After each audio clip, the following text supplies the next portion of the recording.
सज्जनों, समस्त देशवासियों, सभी श्रोता बंधुओं, सबको सादर नमन वंदन करते हुए श्री रामचरितमानस के लंका कांड से कुछ चौपाइयां आप सभी तक पहुंचा रहा हूं। किसी भी प्रकार की यदि मुझसे गलती होती है उसके लिए आप सभी मुझे क्षमा करेंगे। सज्जनों,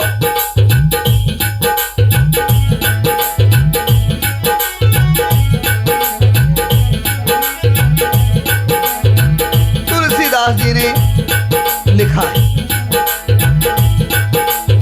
कि लोनी में परमानि जुग बरस कलप सरचंड भजस नमन तेहि राम को काल जास को दंड। पुनः तुलसीदास जी ने सोरठे के माध्यम से लिखा है,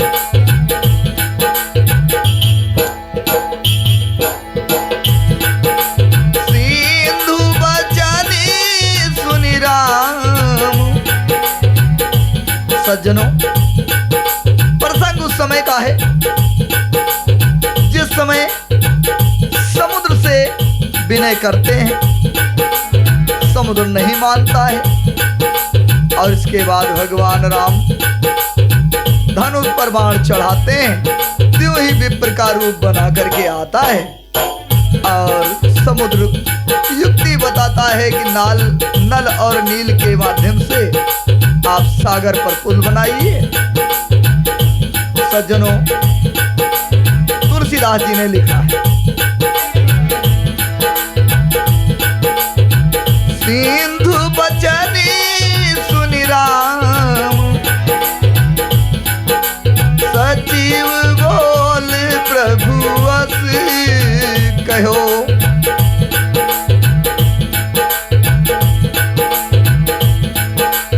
अब विलंब केहि काम, करऊ से तू फिरे कटकु। सुनाहु भाल कुल के तू, सुनाहु भानु कुल के तू, जामवंती करि जोर कहे नाम नाम।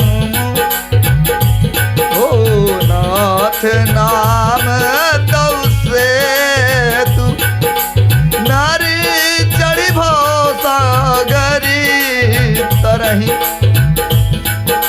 तुलसीदास जी ने पुनः चौपाई के माध्यम से लिखा है, मित्रों, यह लघु जलधि तरति कति बारा, आसी सुनी पुनि कहे पवन कुमारा। प्रभु प्रताप बलवानल भारी, सो सेव प्रथम पयो निधवारी।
कपिनी करी बहोरी, सकल सुनहु विनीति कछुमोरी। राम चरण पंकज उर धरहु, कौतुकिए कि भालु कपि करहु। धावहु मरकट विकट बरूथा, आनहु बिटप गिरन के जूथा। सुनी कपि भालु चले करहु हा, जय रघुवीर प्रताप समूहा। आति उतांग गिरिपादप, लीलहि लेहि उठाय। आन देहि नलिनी रही, रचहित सेतु बनाए।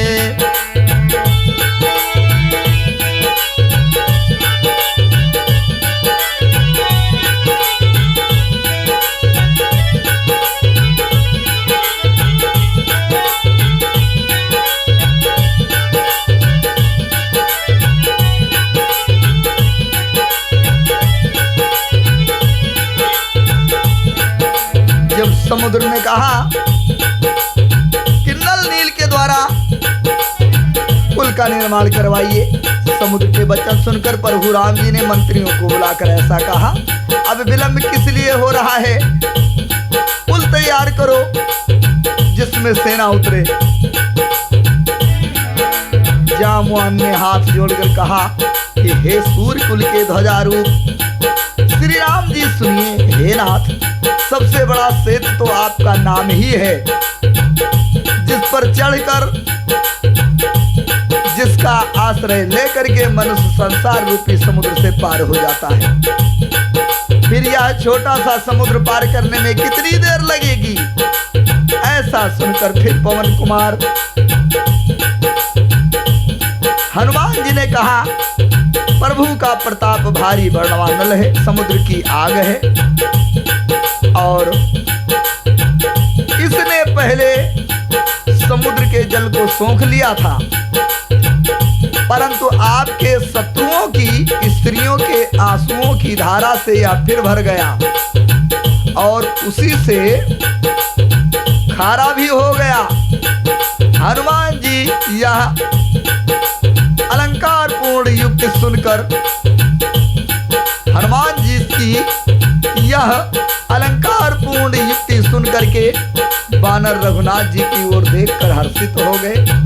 जामवान ने नल नील दोनों भाइयों को बुला करके उन्हें सारी कथा सुनाई और कहा, मन में रामचंद्र जी के प्रताप का स्मरण करके पुल तैयार करो और राम प्रताप से कुछ भी परिश्रम नहीं होगा। फिर वानरों के समूह को बुला लिया और कहा, आप सब लोग मेरी कुछ विनती सुनिए। अपने हृदय में भगवान राम के चरण कमलों को धारण कर लीजिए और सब भालू और बानर एक खेल कीजिए। विकट बानरों के समूह आप दौड़ जाइए और वृक्षों तथा पर्वतों के समूह को उखाड़ लाइए। यह सुनकर बानर भालू हुंकार भरते हुए रामचंद्र जी के प्रताप समूह की जय पुकारते हुए चल पड़े।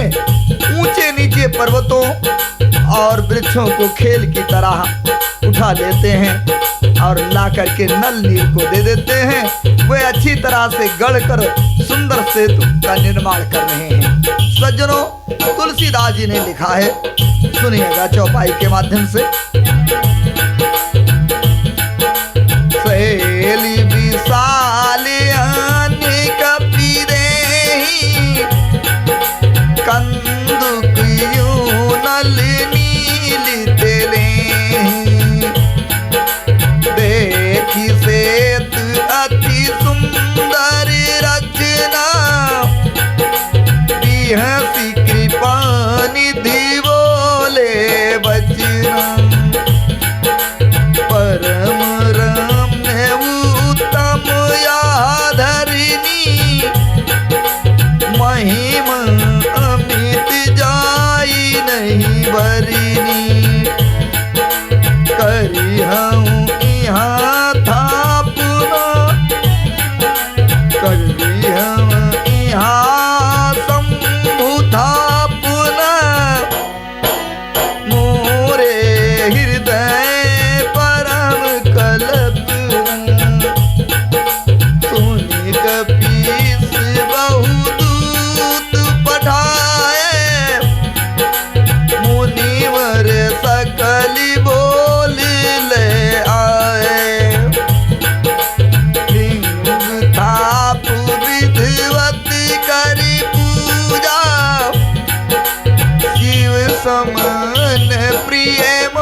बड़े पहाड़ ला करके देते हैं, नल नील उसे गेंद की तरह ले लेते हैं।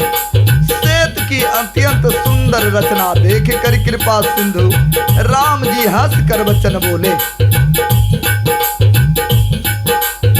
यह भूमि परम रमणीय है और उत्तम है। इसकी असीम महिमा का वर्णन नहीं किया जा सकता। यहाँ शिव की मैं स्थापना करूंगा। मेरे हृदय में यह महान संकल्प है। श्री रामचंद्र जी के वचन सुन करके वानर राज सुग्रीव ने बहुत से दूत भेजे और वे सब श्रेष्ठ मुनियों को बुला करके ले आए। शिवलिंग की स्थापना करके विधिवत उसका पूजन किया। फिर भगवान राम बोले, शिव जी के समान मुझको दूसरा कोई प्रिय नहीं है। जो शिव का से द्रोह रखता है और मेरा भक्त कहलाता है, वह मनुष्य स्वप्न में भी मुझे प्रिय नहीं है। शंकर से विमुख होकर के जो मेरी भक्ति चाहता है, वह नरकगामी मूर्ख और अल्प बुद्धि है।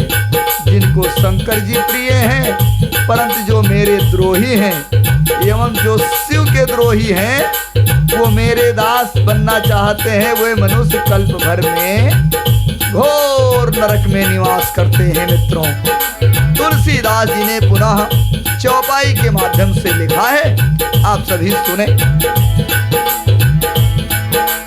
जय रामेश्वर दर्शन करहि, जय रामेश्वर दर्शन करिहि, ते तनु तज मम लोक सिधरि है। जो गंगा जल आन चढ़ाई, सो साजुज मुक्त नर पाई। ओ या काम जो छल तज से ही, भगत मोर त्यहि शंकर देई है। मम प्रीति से जो दर्शन करी, सो बिनु श्रम भव सागर तरी। राम बचन सबके जिए भाए, मुनिवरी निज निज आश्रम आए। गिरजा रघुपति के रीति, संतति करहि प्रणति परिप्रीति। बाधा से तु नील नल आगर, राम कृपा जस भय उजागर। दूरहिया नहीं वो रही जाई, भय उपल वो हित समतेई। महिमा यह न जलधि कैवरिणी, पाहन गुण न कपिन कै करिनी। श्री रघुवीर प्रताप ते, सिंधु तरे पाषाण। ते पति मंद राम तज, भजहि जाई प्रभुआन।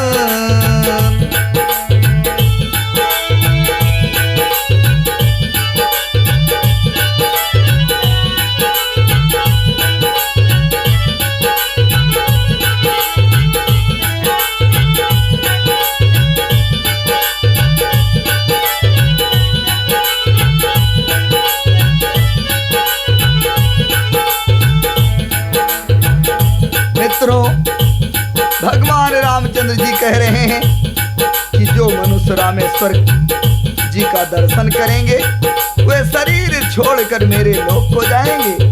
जो गंगा जल लाकर इन पर चढ़ावेगा वह मनुष्य सायुज्य मुक्ति पावेगा, अर्थात मेरे साथ एक हो जाएगा। जो छल छोड़ करके और निष्काम होकर रामचंद्र जी की सेवा करेंगे उन्हें शंकर जी मेरी भक्ति प्रदान करेंगे। और जो मेरे बनाए हुए सेतु का दर्शन करेगा वह बिना ही परिश्रम के संसार रूपी समुद्र से तर जाएगा। सज्जनों, तुलसीदास जी ने चौपाई में लिखा है, भगवान राम जी कह रहे हैं कि मम कृत सेत जो दर्शन करही सो बिन श्रम भव सागर तरही। सज्जनों, चारों धाम सभी नदियों में सभी तीर्थों को करने से जो फल प्राप्त होता है वह केवल रामेश्वर में का दर्शन करने से फल मिल जाता है। सज्जनों, ये मैं नहीं कह रहा हूं, तुलसीदास जी ने लिखा है, स्वयं भगवान रामचंद्र जी कह रहे हैं। और राम जी के वचन सबके मन को अच्छे लगे। बाद में वे मुनि अपने अपने आश्रमों को चले गए। शिव जी कहते हैं, हे पार्वती, रघुनाथ जी की यह रीत है, वे शरणागत पर सदा ही प्रीति करते हैं। चतुर नल और नील ने सेतु बांधा, राम जी की कृपा से उनका यह उत्सव उज्जल यश सर्वत्र फैल गया। जो पत्थर आप डूबते हैं और दूसरों को डुबा भी देते हैं, वे ही जहाज के समान स्वयं तैरने वाले और दूसरों को पार ले जाने वाले हो गए। ये सब भगवान राम के नाम का प्रताप है। यह न तो समुद्र की महिमा वर्णन की गई है, न पत्थरों का गुण है और न बानरों की ही कोई करामात है। सज्जनों, तुलसीदास जी ने इसमें बानरों को भी हटा दिया है। हम नहीं कह रहे हैं, इससे पहले चौपाई में आया है, नाथ नील नल कपिदो भाई और लड़काई है रिस आशीष पाई।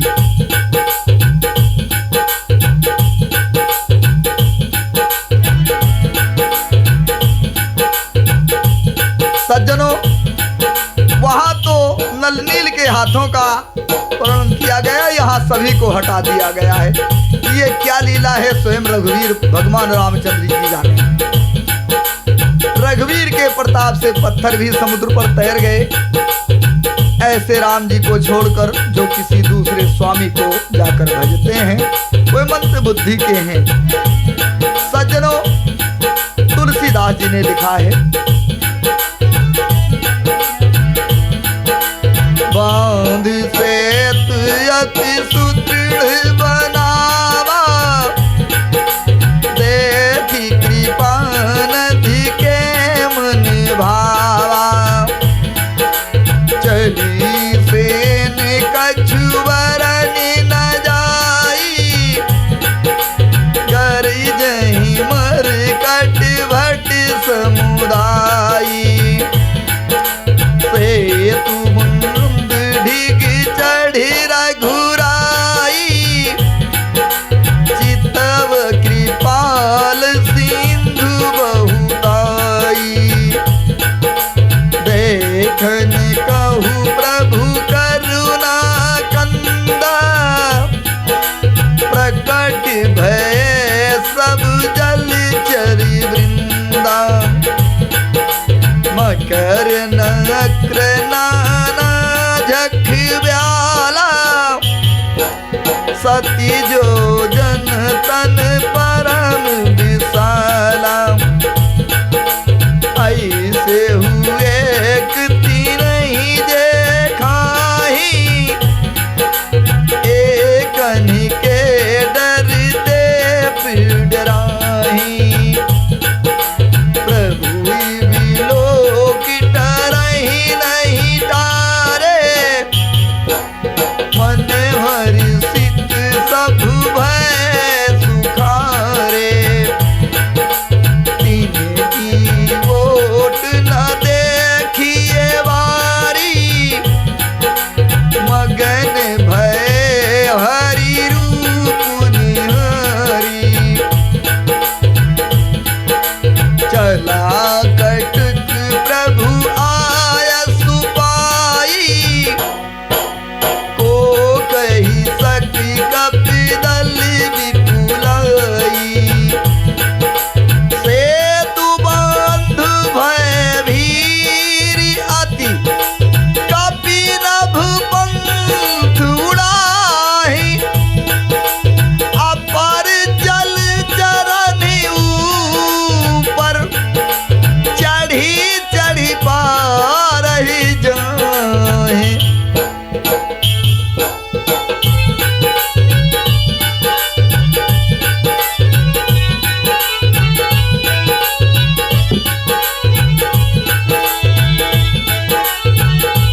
निर्माण किया।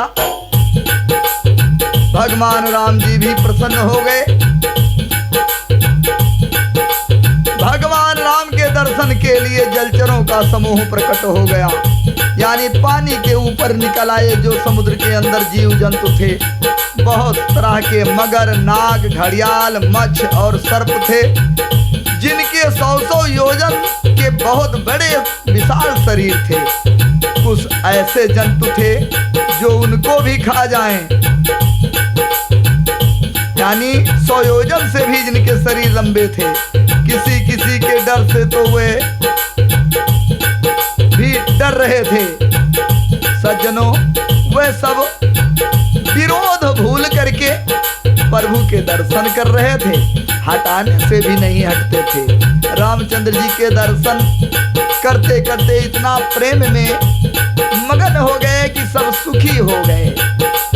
उनकी आड़ के कारण जल नहीं दिखाई पड़ रहा है समुद्र में, यानी समुद्र के पानी के ऊपर सभी बिल्कुल एक तरफ से ताता लगाए हुए हैं। वे सब भगवान का रूप देख करके मगन हो गए। प्रभु रामचंद्र जी की आज्ञा पर पाकर के जब सेना चली, वानर सेना विपुलता को कौन कह सकता है। सेतु बंध पर बड़ी भीड़ हो गई। इससे कुछ वानर आकाश मार्ग से, यानी कुछ वानर उड़ करके पार हुए समुद्र के, और दूसरे कुछ और जो वानर थे वो जीव जंतुओं पर चढ़ करके, यानी एक तो रामेश्वर का पुल बनाया गया पत्थरों और वृक्षों से, और दूसरे पुल जो बन गए अपने आप जीव जंतुओं से, उस पर भी चढ़ चढ़ करके सेना उस पार गई। ये हम नहीं कह रहे हैं, ये दोहा कह रहा है कि सेतु बंधु भई भीर अति कपि नभ पंथ उड़ाही, अपर जल चरण ऊपर चढ़ चढ़ पा रही जाए। सज्जनों, तुलसीदास जी ने पुनः लिखा है, सुनिएगा।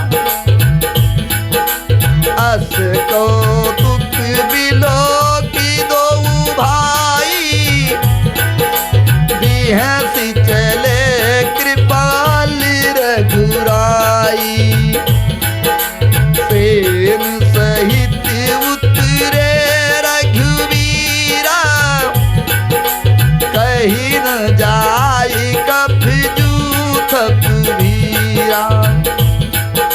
सिंधु पार प्रभुड़े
थी।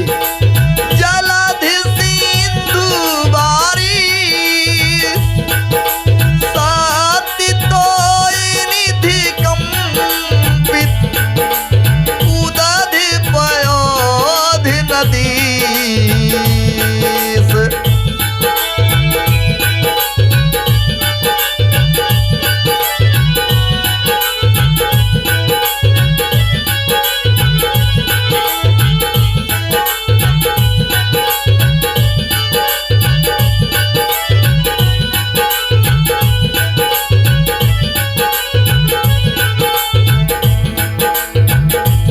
मित्रों,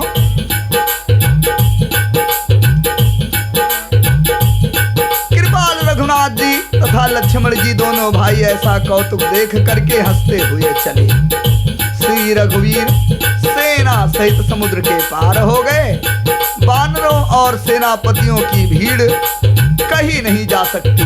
प्रभु ने समुद्र पार डेरा डाला और सब वानरों को आज्ञा दी कि तुम सब जा करके फल और मूल खाओ। बस सुनते ही रीछ वानर जहां तहां दौड़ पड़े। फिर रामचंद्र जी की सेवा के लिए सब वृक्ष, जिसकी ऋतु थी फल देने वाला वो भी, और जिसकी ऋतु नहीं थी, यानी पेड़ ऐसे होते हैं कुछ गर्मी में फलते हैं, कुछ ठंडी में फलते हैं, कुछ बरसात में फलते हैं, लेकिन ऐसा नहीं हुआ। सभी पेड़ों ने एक साथ फल दिए। ये हम नहीं कह रहे हैं, तुलसीदास जी ने लिखा है। सब तरु फरे राम हित लागी, ऋतु और कुरित काल गति त्यागी। समय की गति को छोड़ करके सभी पेड़ पौधे फल उठे। बानर भालू मीठे मीठे फल खा रहे हैं, वृक्षों को हिला रहे हैं और पर्वत के शिखरों को लंका की ओर फेंक रहे हैं। घूमते फिरते जहां कहीं किसी राक्षस को वानर भालू पाए जाते हैं तो घेर करके राक्षसों को खूब नचाते हैं और दांत से उनके नाक और कान काट लेते हैं। प्रभु का सुयस यानी उनसे कहते हैं कि भगवान राम का गुणानुवाद कीजिए, गुणगान कीजिए। जब वो भगवान राम के नाम का जाप करते हैं तभी उन्हें छोड़ते हैं। जिन राक्षसों के नाक और कान काट डाले गए वानरों के द्वारा, उन्होंने जाकर के रावण से समाचार कहा कि समुद्र पर सेतु का बांधा जाना, जिनके नाक कान काट लिए वानरों ने, वे जाकर के बोले कि समुद्र पर सेतु बंध गया है और सेना इस पार आ गई है। रावण घबरा करके 10 मुखों से एक साथ बोल पड़ा। सज्जनों, कोई कोई सज्जन कहते हैं कि 10 सिर थे, अवसर के हिसाब से बोलते थे जब जिसकी जहां जरूरत होती थी। लेकिन सज्जनों, हम नहीं कह रहे हैं। जब लंका के राक्षसों ने, जिनके नाक कान वानर भालुओं ने काट लिए, वे गए और रावण से कहने लगे कि सेना समुद्र के इस पार आ गई है। तब रावण 10 मुखों से एक साथ बोला और चौपाई में लिखा है, तुलसीदास जी ने, हम नहीं कह रहे हैं। सुनत श्रवण बारिध बंधाना, यानी समुद्र पर पुल का बांधा जाना सुन करके 10 मुख बोल उठा अकुलाना। 10 मुखों से बोल उठा। वन निधि नीर निधि जलध सिंधु बारिश तोय निधि कपति और उदधि पायोद नदी को क्या सचमुच ही बांध दिया। इस प्रकार रावण ने कहा। सज्जनों, आज का प्रसंग यहीं समाप्त कर रहा हूं। सज्जनों, ये कार्यक्रम आप सभी तक अर्जुन सिंह लोधी राजपूत चैनल कैसरगंज बहराइच के माध्यम से आप सभी तक पहुंच रहा है। अगर जहां कहीं से भी आप लोग सुन रहे हैं, सभी लोग अर्जुन सिंह लोधी राजपूत चैनल को सब्सक्राइब कीजिए। मित्रों को सब्सक्राइब करवाइए, नातेदार, रिश्तेदार, भाई, पटीदार, दोस्त और गद्दार सभी को सब्सक्राइब करवाइए, लाइक कीजिए, कमेंट कीजिए, शेयर कीजिए और एक बार भगवान श्री रामचंद्र की जय।